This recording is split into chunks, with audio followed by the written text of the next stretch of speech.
Novel پیاس عالیہ توصیف کی تصنیف ہے۔ یہ ایک بہترین سماجی ناول ہے۔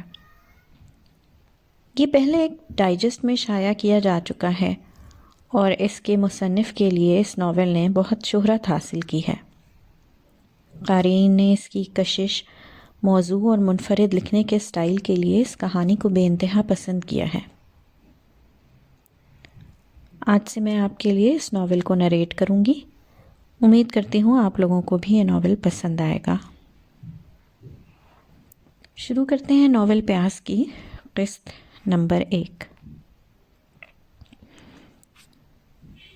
اس کی پچھلی ساری زندگی ایک فلم کی طرح آنکھوں کے سامنے گھومنے لگی۔ وہ کیا تھی اور کیسے کیا ہو گئی ہے؟ گھر سے گھر تک کے سفر میں وہ پاتال کیسے پہنچ گئی؟ یاسیت اس کی روح میں اتر گئی تھی۔ وہ جس تیز رفتاری سے بھاگ رہی تھی اس کا نتیجہ منہ کے بل گرنے کی صورت میں ہی نکلنا تھا۔ وہ بھی ایسے ہی گری تھی۔ رخت سفر سے پہلے منزل کا تعین کرنے کے باوجود اگر وہ حاصل نہ ہو تو انسان موت تک پیاسا ہی رہتا ہے۔ سفر کے آغاز پر وہ دریا کی پیاسی تھی اور اختتام پر سمندر کی پیاسی ہے۔ چھوٹے مدار سے نکل کر بڑے کی مسافر بن گئی تھی۔ اس کی طلب بدل گئی تھی اور ایسے حالات میں سمندر بھی پیاس نہیں بجھا سکتا۔ لبے دریا بھی زبان پیاسی ہی رہتی ہے۔ بھاگ بھاگ کر اس کے پاؤں شل ہو گئے تھے، سانس اکھڑنے لگی تھی۔ بھاگتے بھاگتے اس نے پیچھے مڑ کر دیکھا، مٹی کا بگولا اس کی سمت بڑھ رہا تھا اور کہیں دور گرد کی چادر میں دھندلے سے انسانی چہرے دکھائی دے رہے تھے۔ اس نے خوفزدہ ہو کر رفتار تیز کر دی، لیکن یک لخت اس کی آنکھوں کے سامنے اندھیرا چھا گیا۔ ہاتھ کو ہاتھ سجھائی نہیں دے رہا تھا۔ اسے یہی دھڑکا لگا رہا کہ بس ابھی طوفان اپنی آغوش میں لے کر اسے منو مٹی تلے ہمیشہ کے لیے دبا دے گا۔ اسے کچھ سمجھ نہیں آ رہا تھا کہ خود کو کیسے بچائے۔ خوف سے حلق میں کانٹے چبھنے لگے تھے۔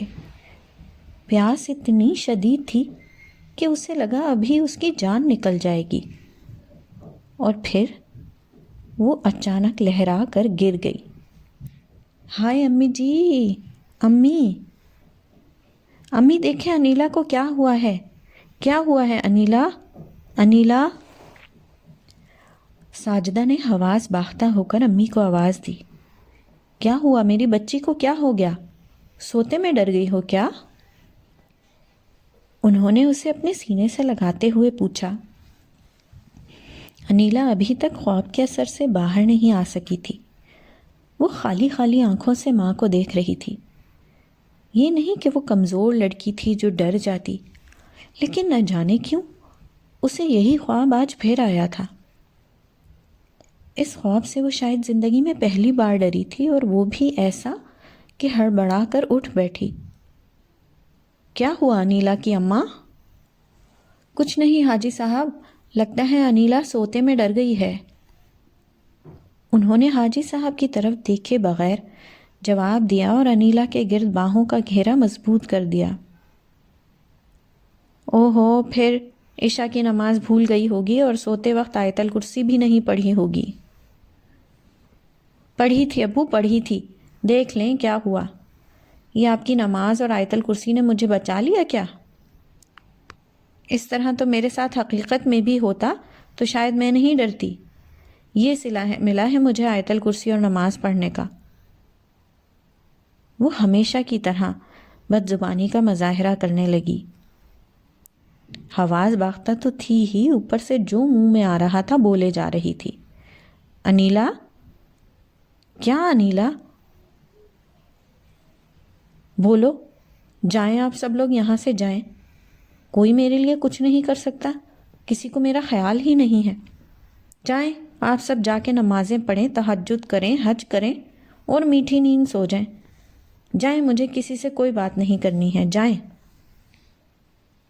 اب وہ حلق کے بل چلا رہی تھی۔ ایسی حالت میں اسے اپنے حال پر چھوڑ دینا ہی بہتر تھا۔ اس طرح کے دورے اسے اکثر پڑتے ہی رہتے تھے۔ اس کی بات مان لیں حاجی صاحب، ورنہ وہ اسی طرح تڑپتی رہے گی۔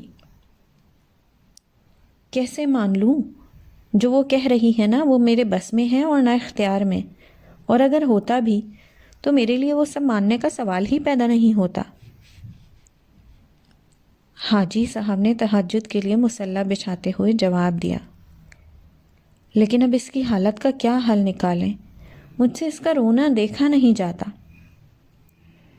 اللہ بڑا کارساز ہے نیک بخت، وہ ضرور کوئی حل نکال دے گا۔ تم فکر مت کرو، ابھی بچی ہے، خود ہی کچھ دن میں سنبھل جائے گی۔ کہاں سنبھل جائے گی؟ آپ کو پتہ نہیں ہے اس کی ضد کا۔ انہوں نے تہجد کے لیے وضو کرتے ہوئے اپنے خدشے سے آگاہ کیا۔ کچھ نہیں ہوگا، میں سمجھاؤں گا اسے صبح، امید ہے سمجھ جائے گی۔ اللہ کرے آپ کی بات سمجھ جائے اور اپنی بے تکوئی ضد چھوڑ دے، جس کا سر ہے نہ پیر۔ انہوں نے نماز شروع کرنے سے پہلے حاجی صاحب کی طرف دیکھتے ہوئے اپنے آپ سے کہا، پھول، اگر کبھی تمہیں میرے لیے کوئی کام کرنا پڑا تو کرو گے نا؟ ہاں بجو، کیوں نہیں؟ اس نے معصومیت سے جواب دیا۔ ویسے تم میری باتیں اتنی آسانی سے ماننے پر تیار ہو جاتے ہو، کیوں؟ بجو، مجھے تم اچھی لگتی ہو۔ مجھے اور کوئی بھی اچھا نہیں لگتا، اماں بھی نہیں۔ اچھا، لیکن کیوں؟ پتہ نہیں کیوں۔ وہ جواب دینے کے بعد چادر کے پھولوں پر ہاتھ پھیرنے لگا۔ وہ مجھے بھی اچھی نہیں لگتی۔ پوچھ کیوں؟ کیوں؟ اس نے فوراً ہی اس کے کہنے پر پوچھ لیا۔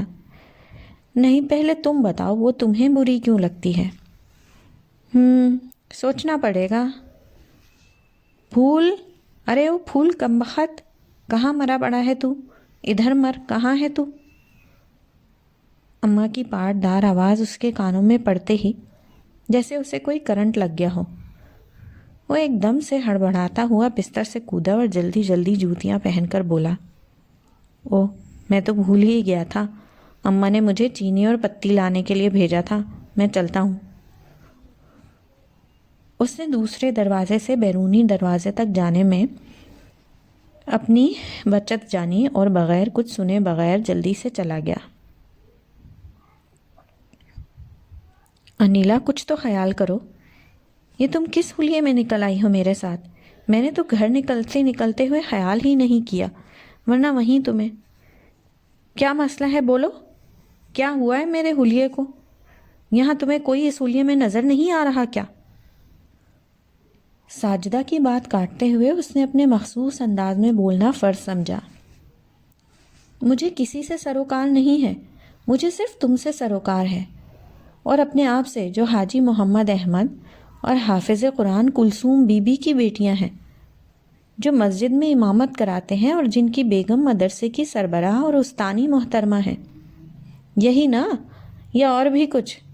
کان پک چکے ہیں میرے یہ سب سن سن کے۔ آئندہ مجھے یہ سب یاد دلانے کی زحمت نہ کرنا، سمجھی؟ کروں گی، ضرور کروں گی۔ تم جب جب یہ سب بھولنے کی کوشش کرو گی، میں تب تب تمہیں یہ سب یاد دلاتی رہوں گی۔ ساجدہ نے بھی اس سے دو ٹوک انداز میں کہا، اچھا بابا، میں تم سے بحث نہیں کرنا چاہتی، لیکن میں تم سے بحث کرنا چاہتی ہوں۔ تمہیں ہو کیا گیا ہے؟ کیوں ایسا کر رہی ہو؟ تم پہلے تو ایسے نہیں تھی، اوپر سے ایک بے تکی ضد کے پیچھے سب گھر والوں کو پریشان کیا ہوا ہے۔ آخر کیا ملے گا تمہیں ان سب باتوں سے؟ کیا ملے گا؟ تم یہ سب نہیں سمجھ سکتی۔ ظاہر ہے تم جس طبقے میں رہتی رہی ہو وہاں سب ایسا ہی سوچتے ہیں، کبھی اونچی بات نہ سوچ سکتے ہیں اور نہ کرنے کا حوصلہ رکھتے ہیں۔ تمہارے اور میرے نظریات کبھی پہلے ملے ہیں جو آج کسی بات پہ مل جائیں گے؟ اس لیے تم ان باتوں کو رہنے ہی دو۔ اب کہ انیلا نے بھی اپنی بات اسے سنا کے ہی دم لیا۔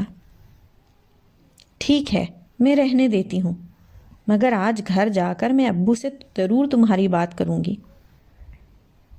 ساجدہ اپنا اسکارف درست کرتے ہوئے اسے بتا رہی تھی۔ گھر آ کر معمول کی طرح سب اپنے کاموں میں مگن ہو گئے اور انیلا اپنے رویے سے ناراضگی کا اظہار کرتی رہی۔ اس نے گھر کے کاموں میں دلچسپی لینا بھی چھوڑ دیا تھا۔ گو کہ گھر کے کام تو وہ پہلے بھی ایک بوجھ سمجھ کر کرتی تھی، لیکن اب مکمل طور پر کنارہ کشی اختیار کر لی تھی، جو دوسروں کے لیے کافی تکلیف دہ بات تھی۔ سارا دن گزر جاتا تھا، وہ کسی سے کلام نہیں کرتی تھی، بس اپنے کمرے میں بیٹھی کوئی کتاب پڑھتی رہتی یا بے مقصد کمرہ بند کیے پڑی رہتی تھی۔ آج کا دن بھی اس نے ایسے ہی گزارا تھا۔ بیٹا ادھر آؤ، میں تم پر دم کر دوں، کہیں آج پھر سوتے میں ڈر نہ جاؤ۔ رہنے دیجیے آپ اور اپنا دم بھی، مجھے کچھ نہیں چاہیے، اور ویسے بھی ان پھونکوں سے کیا ہوگا، کچھ بھی نہیں۔ حاجی صاحب نے جتنی محبت سے ہاتھ بڑھایا تھا، انیلا نے اتنی ہی بے رحمی سے ان کو جھٹکا تھا۔ حالانکہ وہ اتنی بدتمیز نہیں تھی، مگر اس کی ضد اسے ایسا کرنے پر مجبور کر رہی تھی۔ بیٹا ایسے نہیں کہتے، ایسے ہی کہتے ہیں، بالکل ایسے ہی کہتے ہیں۔ ابھی تھوڑی دیر بعد آپ بولیں گے کہ عشاء پڑھ لو، پھر آپ بولیں گے آیت الکرسی پڑھنا نہ بھولنا۔ آخر کیا ہوتا ہے یہ سب؟ کیا ملتا ہے یہ سب کرنے سے؟ بولیں، کیا رکھا ہے ان سب باتوں میں؟ اس نے بے حد تلخی سے ابو کی بات کاٹتے ہوئے کہا، دیکھو بیٹا، یہ جو باتیں تم کر رہی ہو، ان سے اللہ ناراض ہوتا ہے، مت کرو ایسی باتیں۔ یوں ہی گمراہ کرتا ہے جو جھگڑتے رہتے ہیں اللہ کی آیتوں میں بغیر کسی معقول دلیل کے جو ان کے پاس آئی ہو۔ یہ طریقہ بڑی ناراضگی کا باعث ہے اللہ تعالیٰ کے نزدیک اور مومنین کے نزدیک۔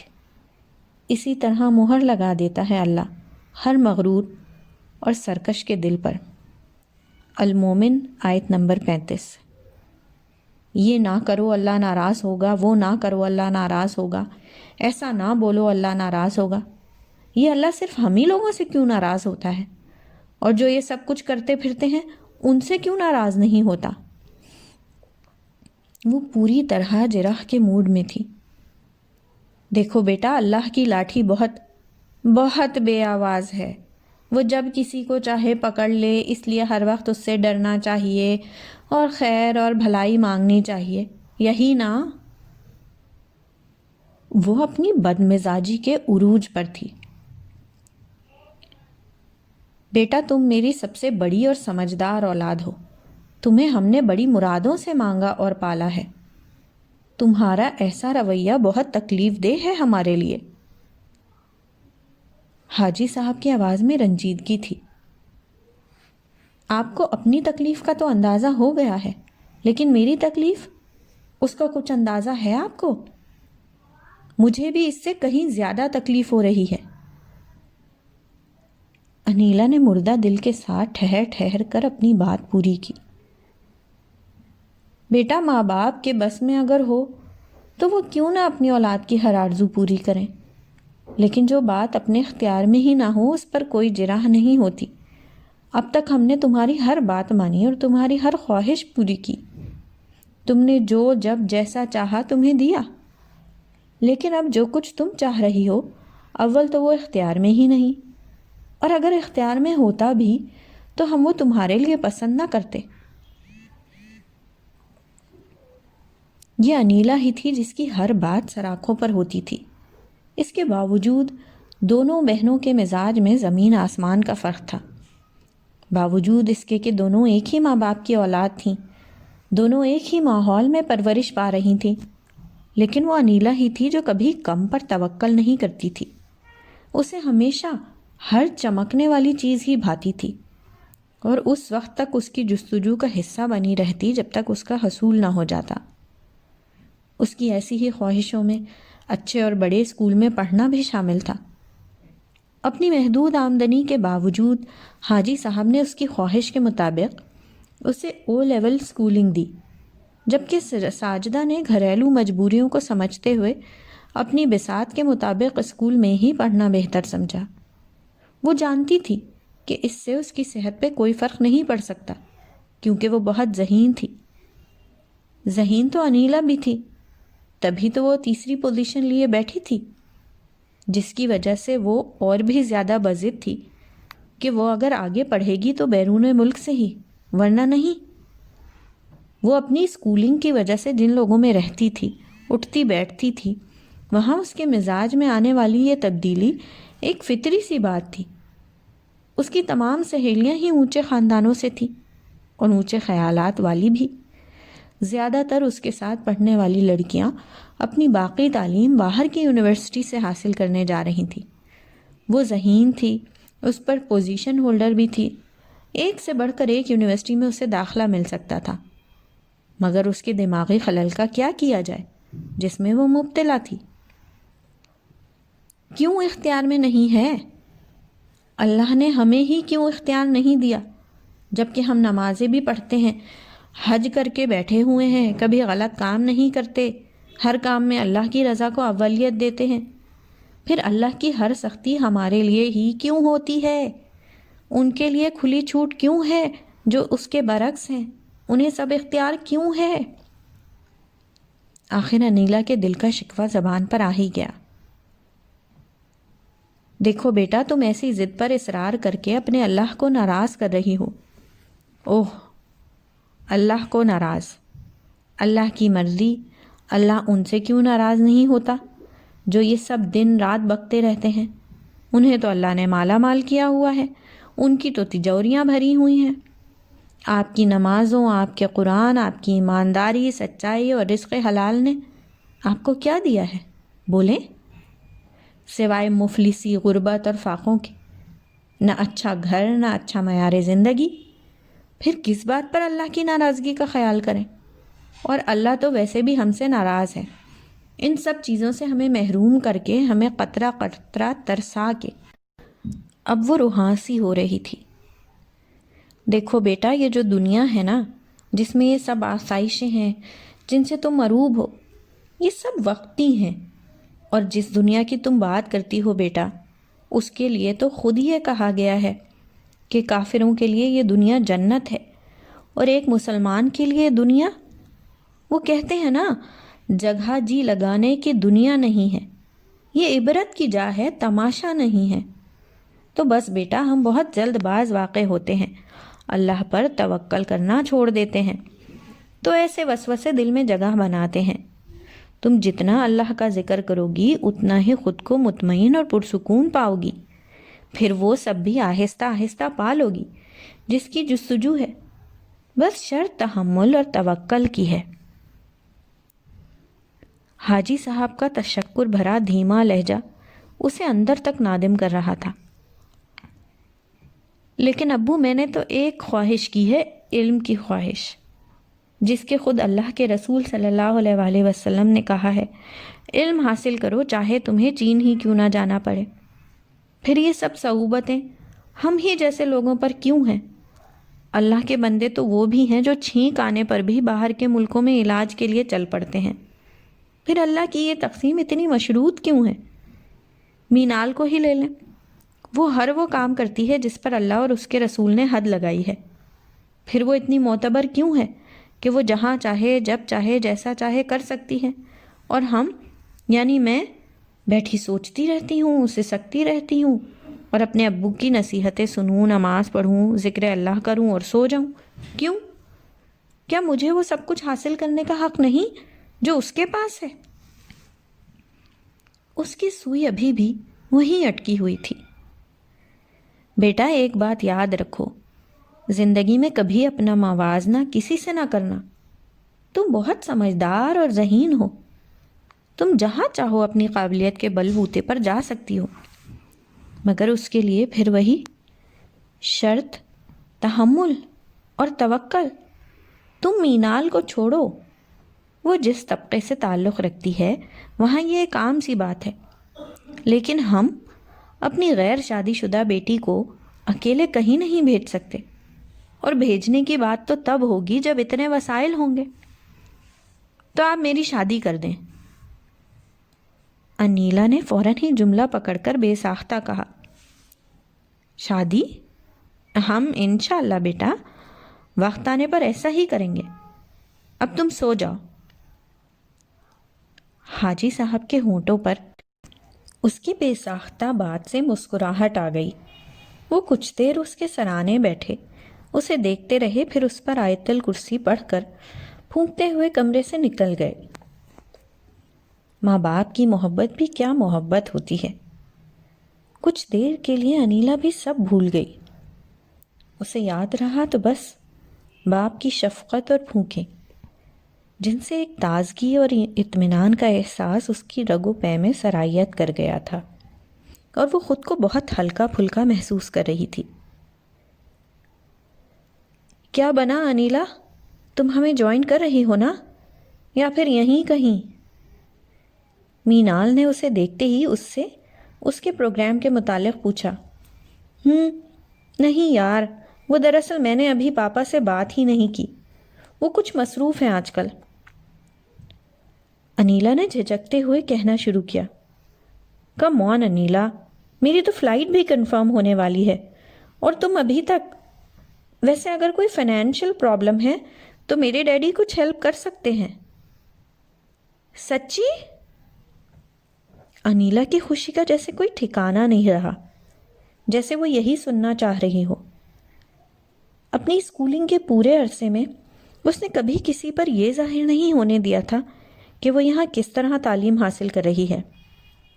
اپنے رکھ رکھاؤ سے اس نے ہمیشہ اپنے آپ کو انہی لوگوں کی طرح ظاہر کیا تھا، اور اسی بنا پر اس نے زیادہ دوستیاں بھی نہیں کی تھیں کہ وہ یہ سب افورڈ نہیں کر سکتی تھی، اور نہ ہی وہ کسی کو شک میں مبتلا کرنا چاہتی تھی۔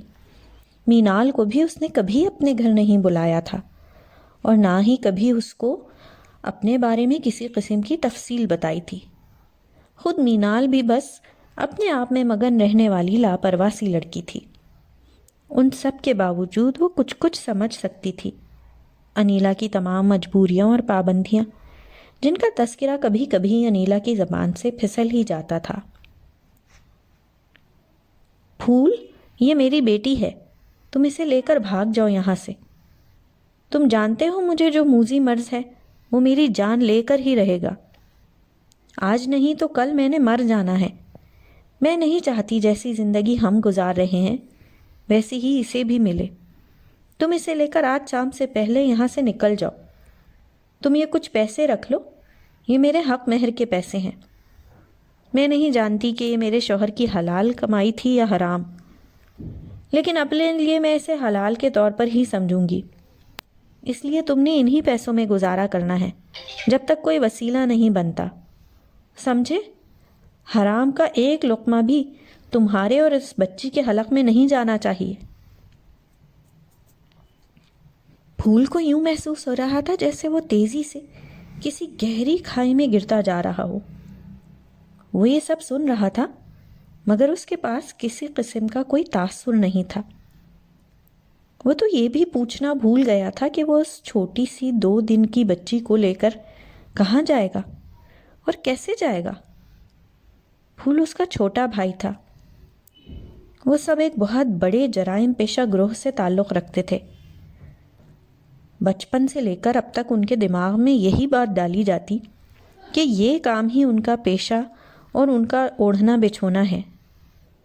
بڑے ہونے تک یہ بات اتنی پختگی اختیار کر لیتی کہ کوئی گناہ نہیں لگتا، کوئی برائی نہیں لگتی۔ ایک بچو ہی تھی جس نے اسکول پڑھنے کی ضد کی۔ چند جماعتیں پڑھ کر ہی شعور اور آگہی نے اسے اچھے برے کی تمیز سکھا دی، اور اس کے بعد سے ہی اس پیشے اور اپنے لوگوں سے بغاوت اس کے رگ و پے میں سرایت کرنے لگی۔ زور زبردستی سے اس کی شادی بھی ایسے ہی کسی گروہ کے بندے سے کر دی گئی جو زیادہ نہیں چل سکی۔ اس کو حلال کمائی اور حرام کا فرق سمجھ آ گیا تھا، نیکی بدی میں فرق کرنے لگی تھی۔ اسے اپنے چھوٹے بھائی پھول سے بہت محبت تھی، جسے بچپن میں چھوٹی موٹی چوریاں سکھائی گئیں، جیب کاٹنا سکھایا گیا، اور اب وہ جیسے جیسے بڑا ہوتا جا رہا تھا اسے بڑے بڑے جرم کی تعلیم دی جانے لگی۔ وہ اسے ہر وقت سمجھاتی رہتی، اچھی باتیں بتاتی رہتی۔ پھول ابھی کم سن تھا، ایک ہی گھر میں رہتے ہوئے 2 مختلف طریقوں سے مختلف باتیں اسے بتائی جاتی تو وہ شدید ذہنی الجھن کا شکار ہو جاتا۔ پھول اب تم نکلو یہاں سے، اس وقت سب سو رہے ہیں۔ لیکن بچوں، گھر والے مجھے مار ڈالیں گے، اور اس بچی کو بھی۔ تم پھول، مرنا تو ایک دن سب نے ہے، لیکن اس ذلت کی زندگی سے اگر عزت کی موت آ جائے تو زیادہ بہتر نہیں ہے؟ بولو، تم ڈرو مت۔ میں ایک دن اور ایک رات تک یہ بات راز رکھ سکتی ہوں، تب تک تم اسے لے کر کسی محفوظ مقام تک پہنچ چکے ہوگے۔ اس نے پھول کی بات ایک جھٹکے سے کاٹتے ہوئے کہنا شروع کیا، مگر بچوں، مجھے ڈر لگ رہا ہے، میں اسے کہاں لے کر جاؤں؟ تم ایسا کرنا، بھاگ کر سب سے پہلے پولیس اسٹیشن چلے جانا، وہاں جا کے سب بتا دینا۔ بلکہ نہیں، تم ایسا کرنا کہ کسی فلاحی تنظیم کے پاس۔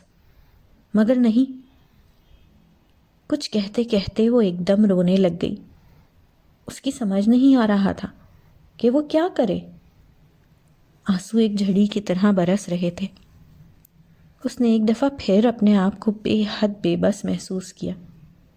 وہ چاہتے ہوئے بھی اپنے ضبط پر قابو نہیں رکھ سکی۔ اس سے زیادہ اس کی سوچ نہیں تھی۔ وہ اور کیا بتاتی پھول کو؟ پھول، بس تو بھاگ جا، چلا جا یہاں سے، مار دے اسے، ہم سب کو مار دے، ہمارا گلا گھونٹ پہلے، پھر اپنا گلا دبا اور عزت کی موت مر جا۔ جرم کی حرام کمائی سے لاکھ بہتر ہوگا اس کا گلا گھونٹ دے، سے موت دے دے۔ وہ ہیجانی انداز میں 2 دن کی بچی کو پکڑ کر جھنجھوڑ رہی تھی۔ بچوں بچوں، بس کر بچوں، میں اسے لے جاتا ہوں، تم چھوڑو اسے، چھوڑو، یہ مر جائے گی، چھوڑو اسے۔ پھول بے تابی سے اس کی طرف لپکا اور اس کی خود سمجھ نہیں آ رہا تھا ایسی صورتحال میں کیا کرے۔ اسے بہن کی تکلیف کا اندازہ ہو رہا تھا۔ مگر تم کہاں لے کر جاؤ گے؟ وہ یک دم روتے روتے چپ ہو گئی تھی۔ یہ وہ سوال تھا جس کا جواب خود پھول کے پاس بھی نہیں تھا۔ اسے کہاں لے کر جا سکتا تھا اور کیسے؟ یہ سب ابھی اس نے طے کرنا تھا۔ پھول، تم دوسرے شہر چلے جاؤ، وہاں جا کر اسے کسی یتیم خانے میں ڈال دینا، یا پھر کسی دارالعلوم میں۔ ہاں، یہ صحیح ہے۔ اور تم خود کہاں چھپ سکتے ہو؟ جہاں یہ۔ ہاں پھول، تجھے مسجد کا پتہ ہے؟ تو ایسا کرنا، شہر کی کسی مسجد میں پناہ لے لینا، وہ اللہ کا گھر ہوتا ہے، اس میں سب کو جگہ ملتی ہے، تجھے بھی مل جائے گی، بس یہی تیرے لیے سب سے محفوظ مقام ہوگا۔ اس نے جیسے فیصلہ سناتے ہوئے کہا۔ ایک عجیب طرح کی سرشاری اس کے سارے وجود میں سرایت کر گئی۔ اسے ایسا لگ رہا تھا کہ وہ کامیاب ہو گئی ہے، اس کی ساری کوششیں رنگ لے آئی ہیں۔ پھول ہمیشہ کی طرح اب بھی سر جھکائے اس کی باتیں سن رہا تھا، مگر اس کا ذہن ابھی بھی الجھا ہوا تھا۔ بہت سے سوال تھے اس کے پاس، لیکن اب سوال جواب کا وقت نہیں تھا۔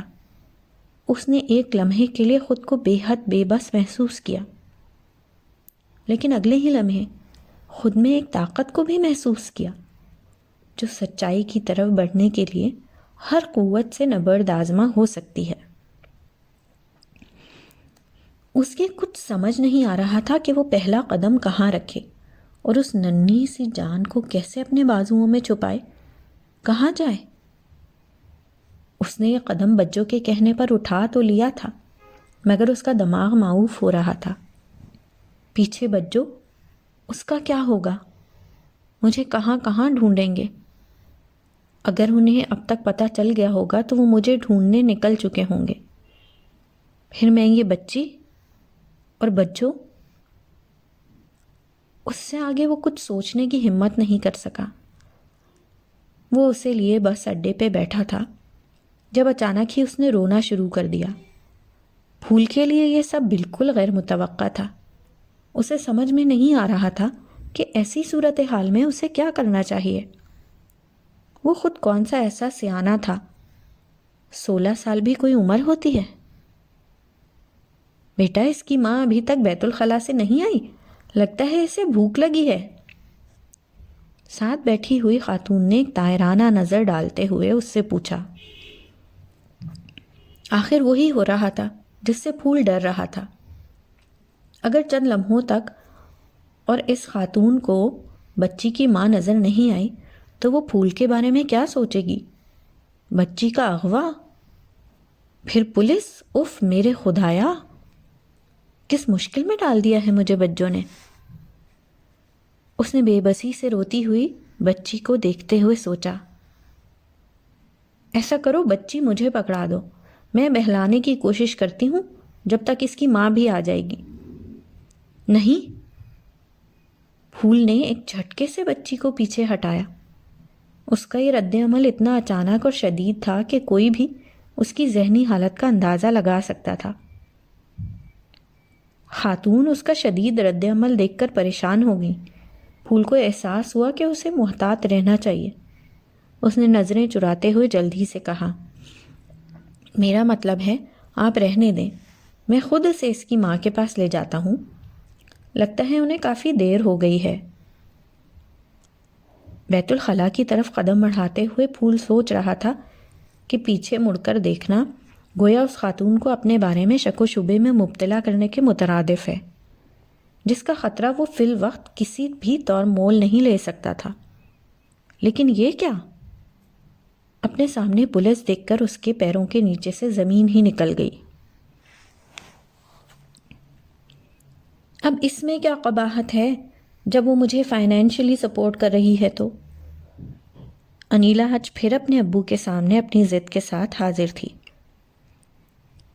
دیکھو بیٹا، تم مجھے آخر کیوں اتنا مجبور کر رہی ہو کہ میں اپنی ہی نظروں میں گر جاؤں؟ تم شاید بھول گئی ہو کہ میں نے تو کبھی سخت اور مشکل حالات میں بھی کسی کے سامنے ہاتھ نہیں پھیلایا۔ بھوکا بھی سونا پڑا تو سو گیا۔ آج تم یہ چاہتی ہو کہ تمہارا باپ ایک حرام آمدنی والے کے سامنے جا کر اس کی حرام آمدنی کی بھیک مانگے تمہارے لیے؟ ایسا کبھی نہیں ہو سکتا۔ چاہے اس کی وجہ سے آپ کی اپنی بیٹی مر جائے، اس کے لیے پیسے نہ ہوئے تو آپ اسے بھی بے گور و کفن رہنے دیں گے۔ تمہیں کچھ نہیں ہوگا بیٹا، اللہ پر بھروسہ رکھنے والے کبھی اتنی جلدی مرتے نہیں ہیں۔ تم اپنی ذہانت اور قابلیت سے اپنے ملک میں بھی سب حاصل کر سکتی ہو، اس کے لیے تمہیں فرنگیوں کے محتاجی کی ضرورت نہیں ہے۔ ساجدہ میڈیکل کالج کے فارم لے کر آئی ہے، تم بھی اس کے ساتھ ہی جمع کرا دو، اگلے ہفتے آخری تاریخ ہے۔ حاجی صاحب نے بات کاٹتے ہوئے ایک ہی سانس میں اس کی طرف دیکھے بغیر اپنی بات مکمل کی اور کمرے سے نکل گئے۔ اولاد جوان ہو تو بہت سی باتوں میں اس کا سامنا کرنا مشکل ہو جاتا ہے، خاص کر جب بات ہو جوان بیٹی کی تو گفتگو کو طول دینا مشکل ترین کام ہوتا ہے۔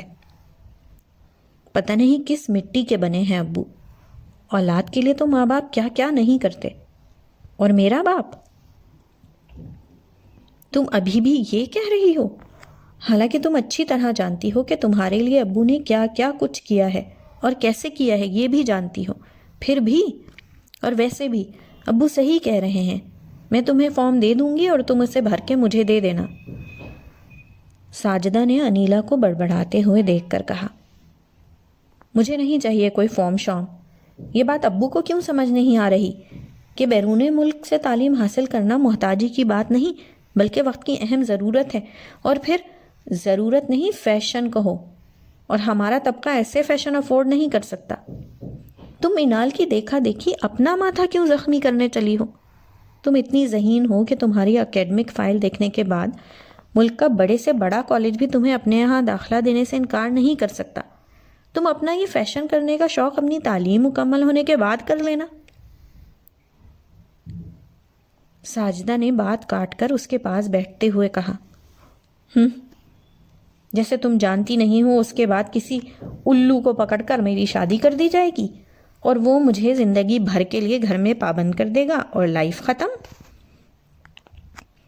انیلا نے منہ بناتے ہوئے کہا، چلو اچھا ہوا اختتام جلد ہی کر دیا تم نے کہانی کا۔ ساجدہ اس کی اس کیفیت سے محظوظ ہو رہی تھی۔ تمہیں مزاح کی سوجھ رہی ہے، لیکن لکھ لو تم، میں نے باہر جانا ہے۔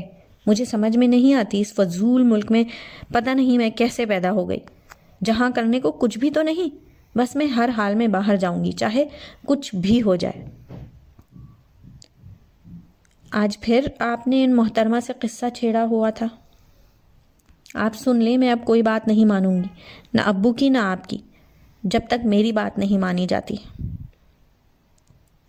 انیلا نے کمرے سے نکل کر کچن میں جاتے ہوئے اماں سے کہا، اور تم بھی سن لو، ہم نے بھی تمہاری کوئی اور بات نہیں ماننی ہے، پہلے ہی تمہاری ہر بات مان کر ہم نے بگاڑ دیا ہے۔ تم دونوں کے لیے بہت مناسب رشتہ لے کر آئی ہے وہ، اور ہم بھی بہت جلد اس فرض سے فارغ ہونا چاہتے ہیں، اس لیے اپنے باقی ارمان تم اپنے شوہر سے کہنا وہ پورے کرے، اگر اس کی اتنی اوقات ہوئی تو۔ انیلا نے فوراً بات کاٹتے ہوئے کنکھیوں سے امی کو دیکھا۔ تمہارے لیے کوئی آسمان سے شہزادہ اترے گا کیا؟ تم چاہتی کیا ہو؟ کیوں پریشان ہوں؟ بس میں نے کسی کی بھی بات نہیں سننی، آپ سب مجھے۔ انیلا اپنے آنسوؤں سمیت ادھوری بات چھوڑ کر کمرے میں چلی گئی۔ انیلا، انیلا، اور ایک یہ تو میرا نام پتہ نہیں کس نے رکھا تھا، اتنا بیکورڈ، اتنا آؤٹ ڈیٹڈ، پتہ نہیں اس گھر میں کیسے پیدا ہو گئی، کوئی بھی تو میرا ہم مزاج نہیں یہاں۔ اب وہ کمرے میں کتاب پڑھتی ساجدہ کے سامنے اپنا رونا رو رہی تھی۔ میں تمہارے غم میں برابر کی شریک ہوں، بکو مت، امی سے کہہ دو میں نے نہیں کرنی شادی وادی، اور اگر کوئی رشتہ کرنا ہی ہے تو مجھے کسی بیرون ملک مقیم سے کرنا ہے، بتا دینا امی کو۔ آخر خود ہی اس کے ذہن میں یہ بات آ گئی۔ ایسی صورتحال میں اسے اپنی ضد پوری کرنے کا یہی ایک واحد حل نظر آ رہا تھا۔ نہ جانے اس کے دل میں اپنے ملک سے اتنی نفرت کیوں پیدا ہو گئی تھی۔ اس میں کافی دخل اس کے حلقہ احباب کا بھی تھا، جو تمام بیرون ملک نہ صرف مقیم تھے بلکہ آگے پڑھنے کے لیے بھی جا چکے تھے۔ اس کے ذہنی انتشار کا یہی سب سے بڑا سبب تھا۔ ٹرین اپنی مخصوص رفتار سے آگے بڑھ رہی تھی۔ اندر حرارت ہونے کے باوجود باہر کی سردی اس کا سارا وجود سرد کرتی جا رہی تھی۔ ٹورنٹو کا موسم ہر وقت ایسا ہی رہتا ہے، اس نے دل میں سوچا، سرد، افسردہ، منجمد۔ ہر اسٹیشن پر ٹرین میں چڑھنے اور اترنے والے مسافروں کو وہ عجیب خالی خالی نظروں سے دیکھتا اور پھر کھڑکی سے باہر ہونے والی بارش میں گم ہو جاتا۔ باہر بادل برس رہے تھے، اندر اس کا دل۔ کاش وہ اسے کل نہ دیکھتا، کاش وہ اسے کل دکھائی نہ دی ہوتی۔ ایک خلش، ایک پچھتاوا اسے گھیرے ہوئے تھا۔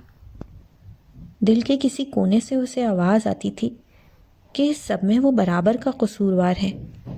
یہ وہی رستے ہیں جن پر اس کی قربت میں اس نے کتنی ہی بار سفر کیا تھا۔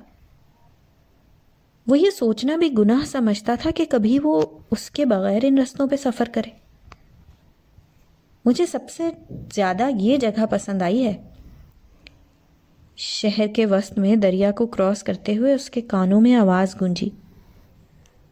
اندر ہیٹر کی حدت اور باہر برسنے والی بارش سے ٹرین کی کھڑکیاں دھندلا گئی تھیں۔